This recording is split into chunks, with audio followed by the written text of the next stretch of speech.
Well, I hope I didn't scare you too much in the last video. Don't worry, it's gonna become better.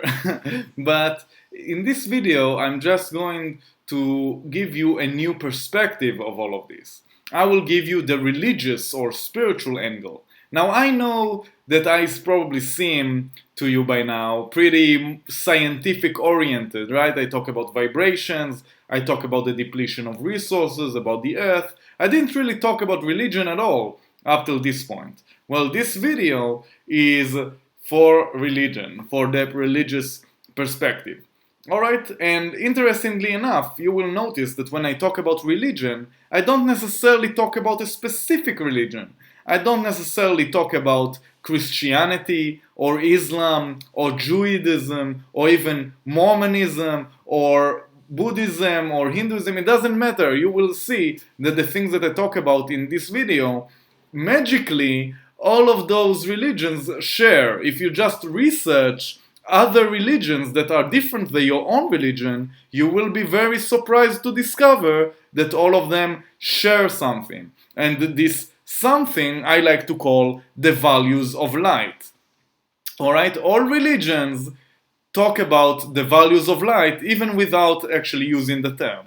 Alright, the values of light, I want to remind you, are things like the high frequency feelings and high frequencies action and thoughts, which are basically unconditional love and service to others and gratitude and joy. All of these feelings and actions and thoughts that are of a high frequency are just the values of light that all religions share. Regardless of what religion you are part of, it doesn't even matter. I don't even care. I know that your religion shares those values. And what I mean by share those values, it means that the religion basically pushes the believers towards the light. They pushes the believers to this. They want the believers to share the values of light, right? And they use all kinds of metaphors and stories and ideas to do that. Some religions talk about hell and talk about judgment. They talk about the devil. They tell all kinds of stories and all kinds that could be true. I'm not saying that they are not. I'm just saying that different religions say different stories that try to, at the end of the day, try to push the believers toward the light, meaning they want the believers to share the values of light. Alright? Many religions talk about good versus evil. Alright, I don't like those terms, good and evil. I use the terms light and darkness, but it's the same thing. It's exactly the same thing. Alright, they just use a different label than what I used in these videos until now, but it's the same idea.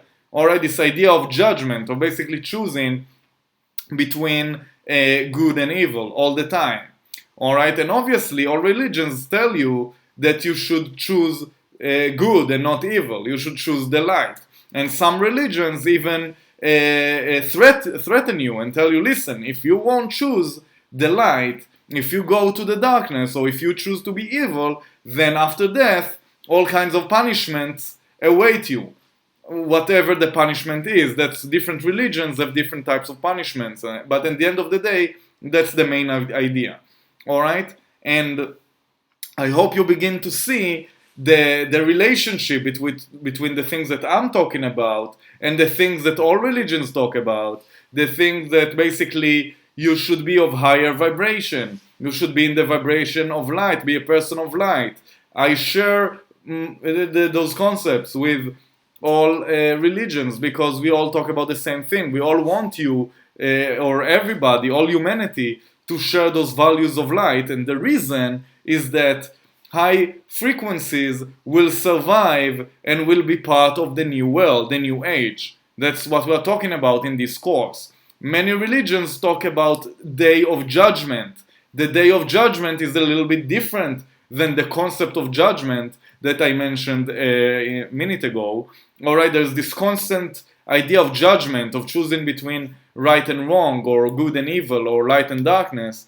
And there is also this concept of judgment after death, that you will be judged. Some religions, right, talk about you being judged, about what the things that you've done on earth. By the way, I have a course, What Happens After You Die, that I talk in detail about what happens after you die, and you should probably check it out.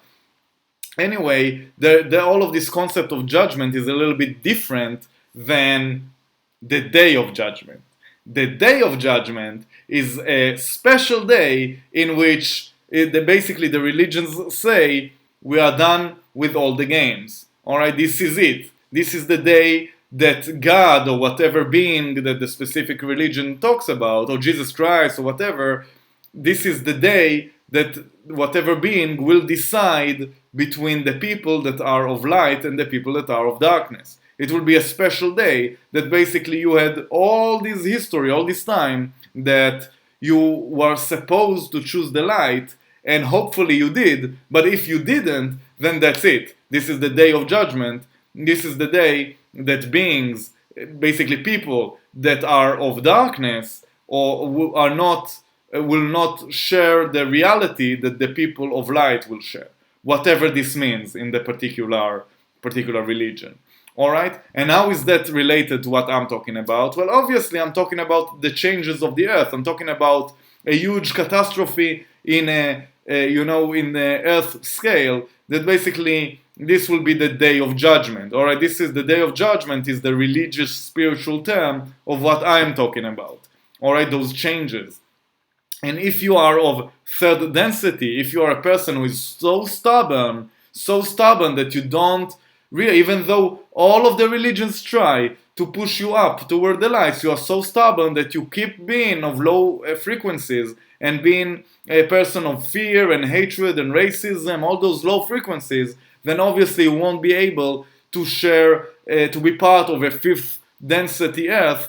Technically, you won't be able to do that. Because if you remember, I told you in the last video that you will actually explode. The molecules of your body will not be able to withstand the high vibrations, That's why beings or people of low vibration cannot be part of this new world, this new age. All right, this is the day of judgment, basically. This is the point that whatever being will have to make the decision. Is this person is a person of light, a person that can be part of the new age, technically, because his vibration is so high that he can withstand the high vibration of a fifth dimension earth, or maybe not, maybe he's not, maybe he didn't grow enough and he's still in low frequencies, he's still a person that doesn't share the values of light, a person of darkness, or at least not enough, it's not like 1 point of darkness, 1 point of light. Maybe he's found a little bit his way to the light, but not enough to the point that his body can withstand and can be part of a fifth dimension earth. Alright, so the only question that is left is what do I think that will happen to those people that are not able to be part of the new earth, the new age. Will they be punished in some way? Are they going to hell or something? Well, again, different religions, maybe the answer is yes. I don't know. Different religions talk about different things. But what I think that will happen, the predictions of what will happen, is basically those beings are not being punished. They just still need to grow. It's all about growth. Our existence, it's all about spiritual growth that is much, much larger than just our experiences here on Earth. Our experiences here on Earth are only a small fraction of our existence in general. And if a person, a spirit basically, is here on Earth, couldn't be part of the new Earth because the Earth is going to be in fifth density, so it's all good. It only means that after this person will die in those huge catastrophic changes, his spirit will move to another planet. And the only punishment, if you like to look at it as punishment, it's not really punishment, is that those beings will be reincarnated in a different planet, and this planet they will go back in time, or go back in technology to be just being like animals, They'll be more close to the animalistic, the ancient human beings that were here on Earth and didn't have the technology, and they were more closer to the Earth. They were living in caves, they were discovering fire. All of these types of reality, not as advanced as our reality. That's the reality that awaits those types of people that are not high enough in consciousness that can withstand, can be part of the new age. And some people are so into the darkness that they may even need to go deeper, like lower into second density, and then they will reincarnate into minerals, because they will need to experience those experiences of third density, this struggle, this aggressiveness. They need it to evolve, and it's okay, it's not a punishment. It's just what they need until one day maybe they will reach the point that they can join us on earth again in a different lifetime. They will reincarnate in a different lifetime and will be part of the new age.